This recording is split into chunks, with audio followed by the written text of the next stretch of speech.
이제 내일 모레가 말복인데 아직도 굉장히 덥습니다. 그렇죠? 여름 휴가들은 잘 다녀오셨나요?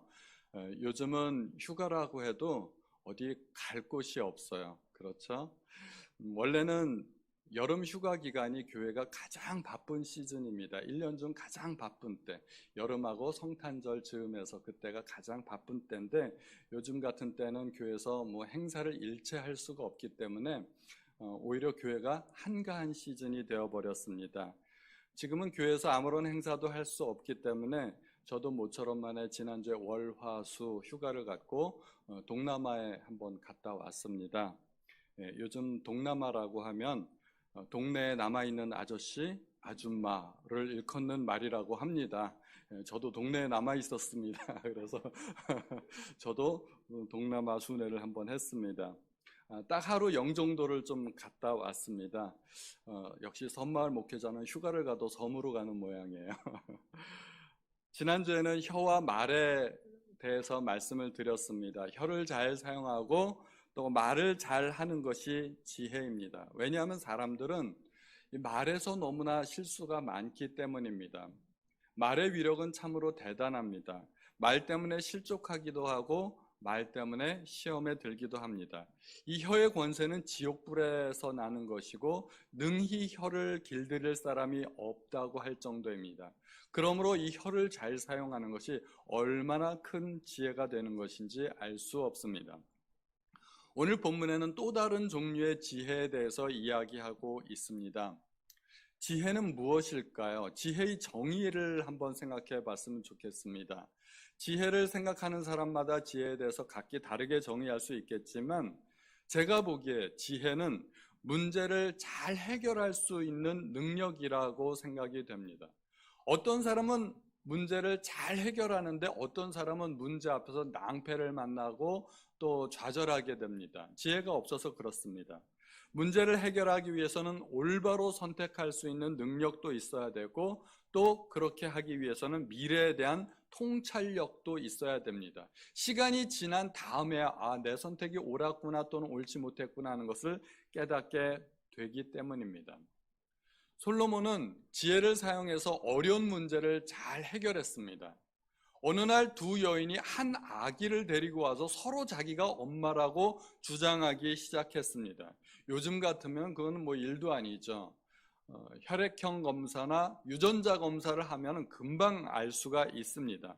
그러나 그 당시에 과학적인 검증 방법이 발달되어 있지 않은 상황에서 어떻게 친엄마를 가려낼 수 있을까요? 그런데 솔로몬은 아주 지혜로운 방법을 사용해서 친엄마를 가려냈습니다. 누구도 부인할 수 없는 친엄마를 가려냈습니다. 이렇게 지혜를 사용하면 어려운 문제도 쉽게 해결할 수 있게 되는 것입니다. 그런데 지혜 중에서는 옳지 못한 지혜도 있다는 것을 알아야 됩니다. 악한 지혜도 있고 표현이 좀 이상하지만 어리석은 지혜도 있습니다. 예를 들어서 아브라함이 가나안 땅에 거할 때 그 땅에 기근이 들었습니다. 그래서 애굽으로 내려가는데 아내를 누이라고 속이게 됩니다. 만약에 아내를 아내라고 했다가는 떼강도를 만날 경우에 자기는 목숨을 잃고 아내를 빼앗기게 될 것이 걱정되었기 때문입니다. 그래서 아내를 누이라고 속이면 적어도 목숨은 건지겠거니 하고 나름대로 꾀를 냈던 것입니다. 얼핏 보면 목숨을 구할 수 있는 멋진 아이디어 같습니다. 그런데 오히려 상황이 거꾸로 됐습니다. 아브라함이 아내를 누이라고 했기 때문에 아내를 빼앗기게 되는 어처구니 없는 일을 당하게 되는 것입니다. 그냥 아내라고 했으면 별일 없었을 텐데 아내를 누이라고 했기 때문에 안심하고 이방의 왕들이 아내를 데려갔던 것입니다. 이거는 예측하지 못하는 그런 일들이 발생했던 것입니다. 다윗은 밧세바와 간음을 한 후에 밧세바가 임신을 하게 됩니다. 이거를 덮어야만 했습니다. 이것이 발각될 경우에는 왕의 체면이 말이 아닙니다. 그래서 이 사실을 은폐하기 위해서 우리아를 전쟁터에서 불러와 아내와 동침하게 만듭니다. 우리아가 아내와 동침하고 아이를 낳게 되면 그 아이는 누가 보더라도 우리아의 아들이 될 것이 뻔하기 때문입니다. 그렇게만 된다면 이거는 완전 범죄가 됐죠. 다윗의 범죄가 완전히 덮어질 수 있었습니다. 그런데 다윗의 뜻대로 되지 않았습니다. 그러자 이번에는 편지를 써서 요압에게 우리아를 죽이라고 명령을 내립니다. 이것은 훨씬 더 좋은 아이디어 같아 보였습니다. 왜냐하면 우리아가 죽게 되면 아이 걱정뿐만 아니라 아예 그냥 합법적으로 우리아의 아내를 데려와서 자기의 아내로 삼을 수 있기 때문에 범죄가 덮어지는 정도가 아니라 더 큰 범죄도 아예 안심하고 저지를 수 있다는 것입니다. 다윗은 이렇게 악한 지혜를 내었던 것입니다. 그리고 두 번째는 성공했습니다. 두 번째, 이 악한 지혜가 성공했을 때 다윗의 범죄는 덮어지는 것 같았습니다. 그러면 다윗이 두 다리 쭉 뻗고 편안하게 잤을까요? 성경에 보니까 그렇질 않았습니다. 계획대로 되었는데도 불구하고 다윗의 마음이 편하질 않았습니다.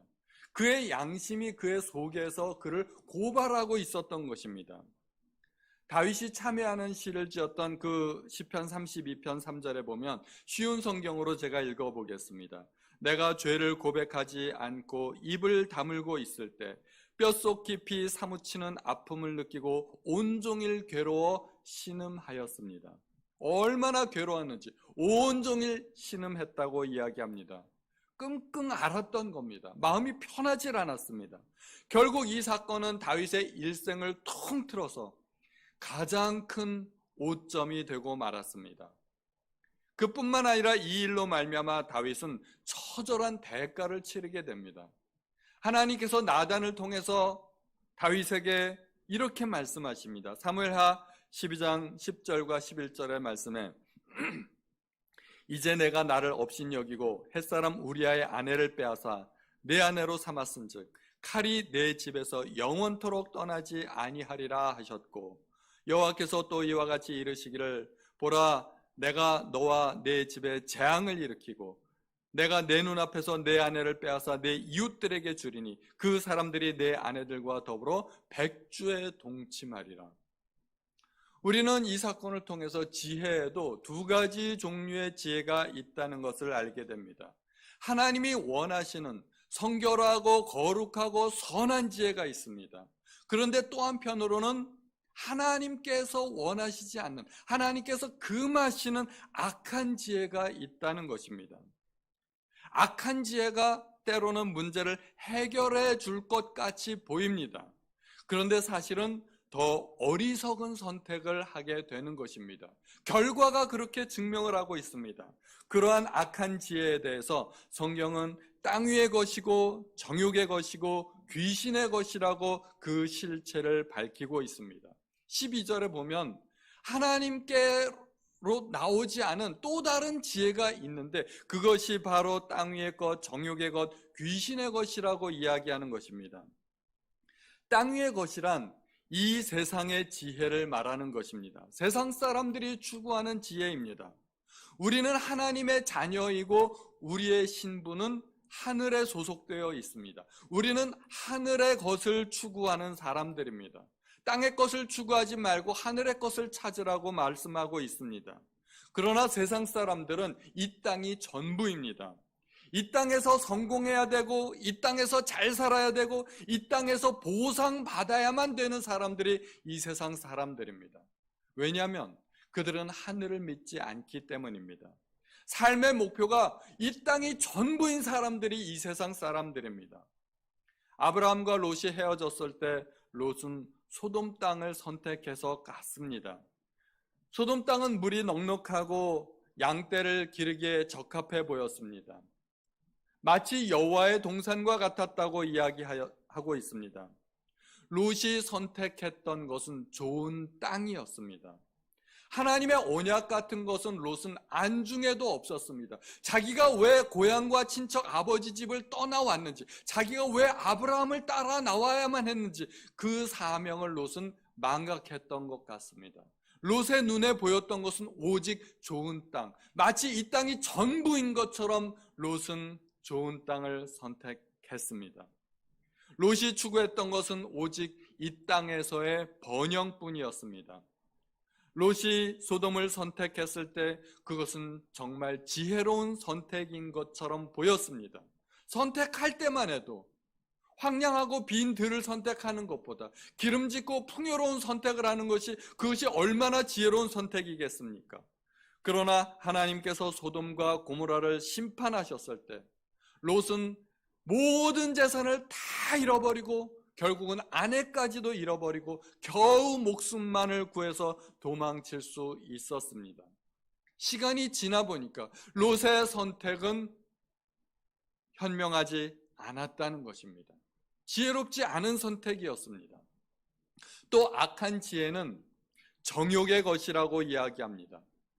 정욕의 것이란 육신의 쾌락만을 추구하는 것입니다. 성경에 어리석은 부자 이야기가 나옵니다.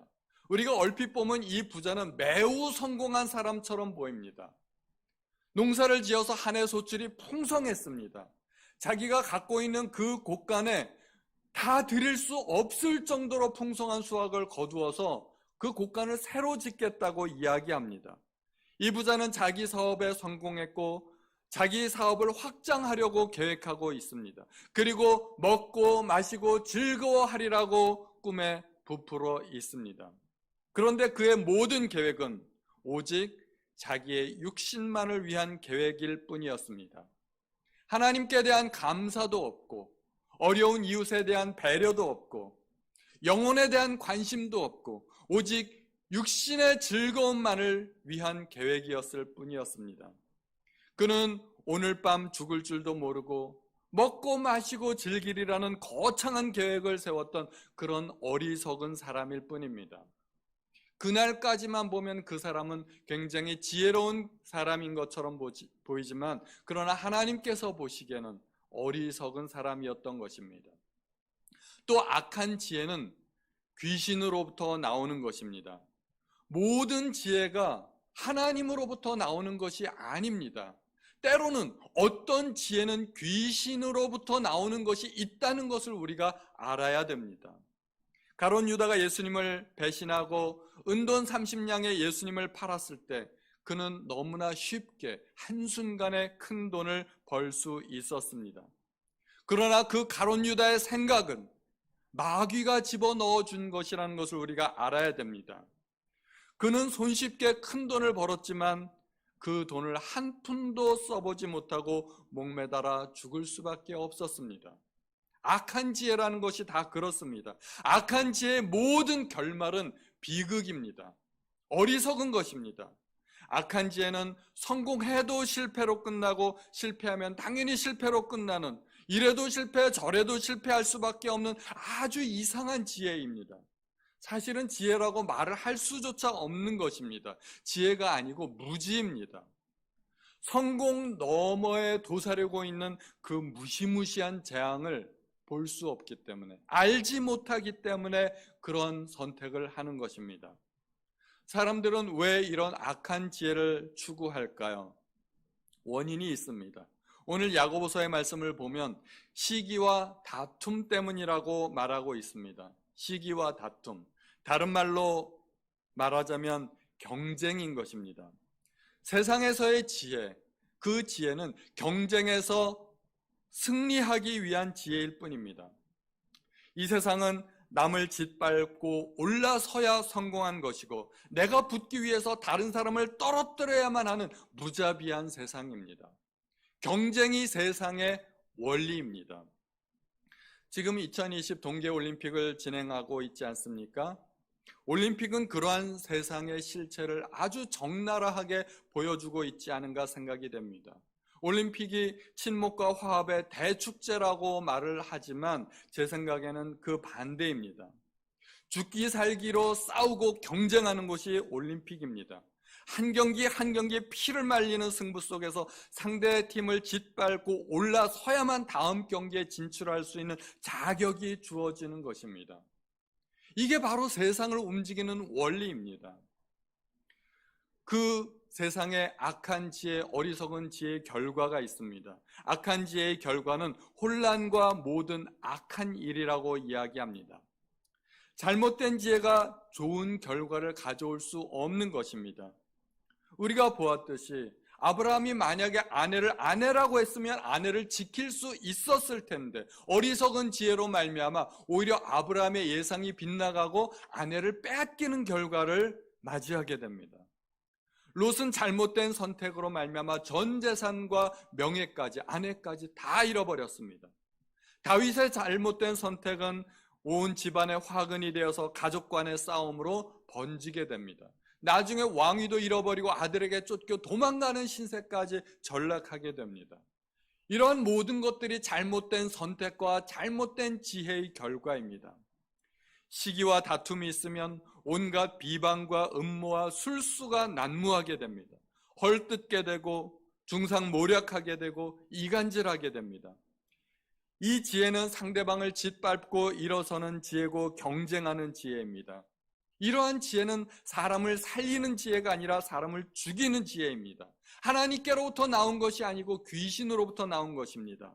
사람을 괴롭히고 힘들게 만들고 복수하고 싶은 마음이 생기고 이러한 모든 지혜는 악한 것입니다. 이러한 악한 지혜가 있는 곳에는 항상 원망과 불평이 있고 다툼과 시기와 질투가 있는 것입니다. 전쟁도 국가 간의 경쟁의 결과입니다. 땅을 빼앗고 자원을 확보하려는 국가 간의 경쟁이 결국은 전쟁으로 치닫는 것입니다. 인류 역사는 전쟁의 역사라고 할 만큼 처절하게 전쟁으로 점철되어 있습니다. 그로 말미암아 얼마나 많은 인명과 재산 피해가 있었는지 말로 다 할 수가 없습니다. 전쟁의 참상을 우리가 잘 알지 않습니까? 그렇다면 정말 지혜, 하나님이 원하시는 참된 지혜, 선한 지혜는 무엇일까요? 일단 참 지혜는 하늘로부터 나는 것이라는 것을 알아야 됩니다. 위로부터 난 지혜입니다. 위로부터 난 지혜라는 것은 그 출처가 하나님이라는 것입니다. 내게서 난 것이 아닙니다. 내게서 그런 지혜가 날 수가 없기 때문에 우리는 그러한 지혜를 소유하려면 하나님께 구해야 됩니다. 그리하면 꾸짖지 아니하고 후히 주시는 하나님께서 주신다는 것입니다. 무엇인가 번뜩이는 아이디어가 떠올랐을 때 그것이 내게서 난 것인지 하나님께서 주신 것인지 우리는 먼저 그 출처를 파악해야 됩니다. 하나님과 상관없이 내게서 난 지혜이고 나의 유익만을 위한 지혜라면 그것은 악한 지혜일 수 있습니다. 아무리 이익이 되고 나에게 유리한 것이라 생각되는 지혜일지라도 우리는 그것이 어떠한 성격을 가지고 있는지 출처가 어딘지를 먼저 파악해 보아야 됩니다. 출처가 만약에 잘 모르겠다면 하나님께서 주신 것인가 아닌가 잘 모르겠다면 하나님께서 과연 기뻐하실까, 그 결과를 기뻐하실까를 생각해 보시면 됩니다. 아브라함이 아내를 누이라고 속였던 것은 하나님께 대한 불신의 결과였습니다. 하나님께서 당연히 기뻐하실 리가 없습니다. 롯이 소돔 땅을 선택했을 때도 하나님께서 기뻐하실 리가 없는 선택입니다. 다윗이 우리아를 모살하려고 했을 때 그것은 당연히 하나님께서 분노하시는 지혜였습니다. 가룟 유다가 주님을 배신했을 때 그것은 하나님의 아들을 십자가에 못 박는 일이었습니다. 우리는 어떤 생각이 좋은 생각인가 아닌가를 떠나서 먼저 하나님께서 기뻐하실 만한 일인지를 생각해야 됩니다. 만약에 우리가 정말로 올바른 결정을 내렸다면 결과가 그것을 증명할 것입니다. 이 지혜는, 선한 지혜는 사람을 살리는 지혜입니다. 이 지혜는 선하기 때문에 의의 열매를 거두게 됩니다. 이러한 지혜는 화평케 합니다. 분열이 사라지고 희생과 헌신이 뒤따르게 됩니다. 이러한 지혜는 사람들에게 기쁨을 줍니다. 이러한 지혜가 가득한 공동체에서는 약자들이 보호받고 대우받습니다. 모든 사람들이 겸손하고 자기보다 남을 더 낮게 여길 것입니다. 그리고 서로가 서로를 돌아보게 될 것입니다. 그 지혜의 성품은 17절에 잘 나와 있습니다. 성결하고 화평하고 관영하고 양순하고 긍휼과 선한 열매가 가득하고 편벽과 거짓이 없는 지혜입니다.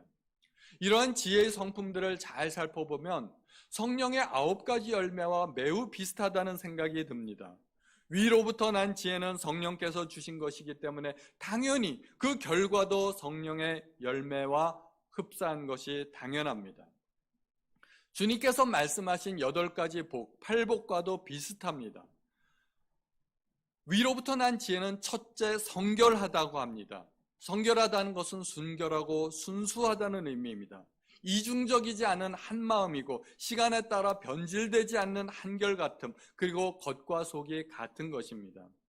예를 들어 선물을 해도 내가 정말 감사한 마음으로 선물을 하면 그것은 훌륭한 선물이 되지만 감사 말고 또 다른 생각이 있다면 그것은 선물이 아니고 뇌물이 될 수도 있다는 것입니다. 하나님의 지혜는 두 마음이 없습니다. 순수합니다. 다윗이 전쟁터에 있는 우리아를 불렀을 때 그것은 마치 우리아를 위하는 것 같았지만 그 속에는 음모가 있었던 것입니다. 다윗의 마음이 겉과 속이 같지 않고 두 마음이 있었다는 것입니다. 주님은 마음이 청결한 자가 복이 있다고 말씀하셨습니다. 그리고 마음이 청결한 자가 하나님을 볼 것입니다. 하늘의 지혜는 화평합니다. 화평은 우리가 추구해야 할 목적이기도 하지만 목적을 이루는 방법이기도 합니다. 우리는 어떠한 일을 해도 화평하게 해야 됩니다. 정의를 추구한다고 불법과 무법, 무질서를 사용하면 안 됩니다. 폭력을 통해서 정의를 이루는 것은 올바르지 않다는 것입니다. 파당을 만들고 교회를 분열시키고 끼리끼리 모이는 것은 악한 지혜입니다. 그래서 마태복음에서 주님은 이렇게 말씀하십니다. 화평케 하는 자는 복이 있나니 그들이 하나님의 아들이라 일컬음을 받을 것이며, 또 하늘의 지혜는 관용합니다. 관용하다는 것은 점잖고 너그럽고 용서하는 마음입니다. 잘잘못을 따지고 상대방의 약점을 들춰내는 것이 마치 지혜로운 것처럼 보이지만 그것은 하나님의 방법이 아닙니다. 요즘 대통령 선거철을 맞이하고 있죠. 선거 때만 되면 상대 후보의 약점을 들춰내서 비방하고 인신공격하고 이런 모습을 어김없이 보게 됩니다. 이번에도 보게 됩니다. 참 마음이 안타깝게 느껴집니다. 그런 네거티브 선거전이 과연 얼마나 올바른 것일까? 우리 그리스도인들은 결코 그러한 방법을 동원하면 안 될 줄로 믿습니다. 하나님은 그리스도인들이 자비롭기를 원하십니다. 상대방의 약점과 흠을 들춰내기보다는 오히려 덮어주고 용서해주기를 원하신다는 것이죠. 그래서 누가복음에서는 너희 아버지의 자비로우심 같이 너희도 자비로운 자가 되라고 말씀하고 있습니다. 하늘의 지혜는 양순합니다. 양순이라는 말은 어질고 순하다는 말입니다. 그리스도인들은 온유하고 온순하고 부드러워야 됩니다. 대들고 싸우려는 자세는 올바른 지혜가 아닙니다. 아무리 옳은 말을 해도 말하는 태도가 중요합니다. 말은 내용보다 말투가 훨씬 더 중요합니다. 부드럽게 조근조근 이야기해도 될 것을 씩씩거리면서 분노하면서 말하면 옳은 말을 해도 틀린 것이 됩니다. 그리스도인들은 세면 안 됩니다. 강해지려고 하지 마시고 부드러워지려고 노력하시기 바랍니다. 세상에서는 센 것이 강한 것입니다. 그러나 우리가 하나님 안에 있다면 부드러운 것이 더 강한 것입니다. 잠언에서도 말씀하기를 부드러운 혀가 뼈를 꺾는다고 이야기하고 있습니다.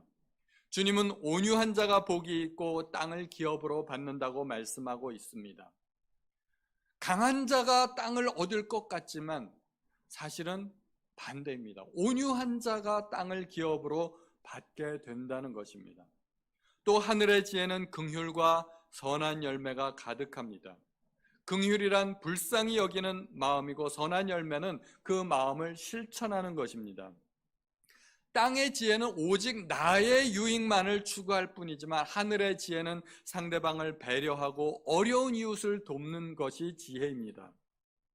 주님도 긍휼히 여기는 자가 복이 있고 그러한 사람이 긍휼히 여김을 받을 것이라고 또 팔복에서 이야기하고 있습니다. 하늘의 지혜는 편벽과 거짓이 없습니다. 편벽이란 한쪽으로 치우친 것이고 하나님의 관점이 아닌 이 세상의 관점과 나의 시각으로 판단하는 것입니다.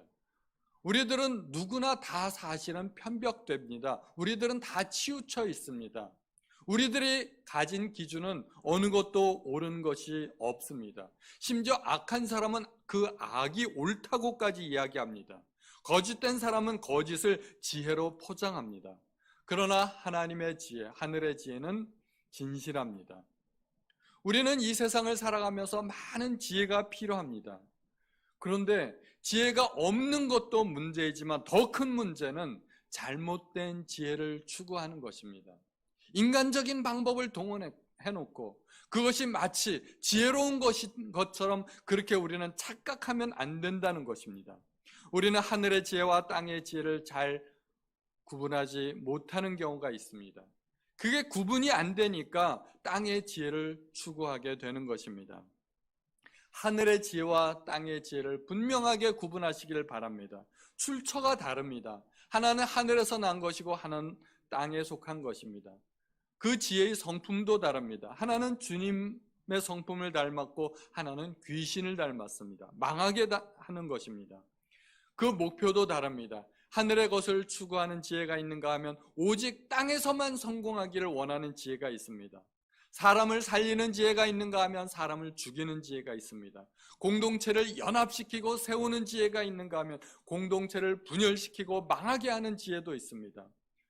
그 결과 시기와 다툼과 혼란이 있는 지혜가 있는가 하면 의의 열매를 맺는 지혜가 있다는 것입니다. 우리는 두 가지 지혜를 분명하게 구분해야 됩니다. 야고보 선생은 13절에서 너희 중에 지혜와 총명이 있는 자가 누구냐라고 질문을 합니다. 지혜와 총명이 있는 사람들, 그러한 사람들은 교회에서도 지도자급에 속합니다. 자칭 똑똑하다고 하는 사람들에게 이 편지를 보내고 있는 것입니다. 그런데 야고보 선생이 보기에 교회에 문제를 일으키는 사람들은 소위 지혜롭다고 하는 사람들이었습니다. 지도자급의 사람들이 오히려 교회에서 문제를 더 많이 일으킨다는 것입니다.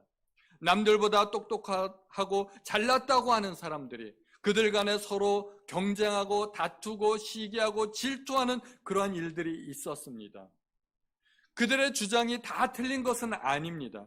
그들은 남들이 보지 못하는 것을 보았고 남들이 깨닫지 못하는 것들을 깨닫기도 했습니다. 남들보다 더 많은 지식과 또 학문도 있었습니다. 그러나 그들의 자랑과 시기심과 다툼의 결과는 오히려 교회를 더 혼란스럽게 만들고 어지럽게 만들었던 것입니다.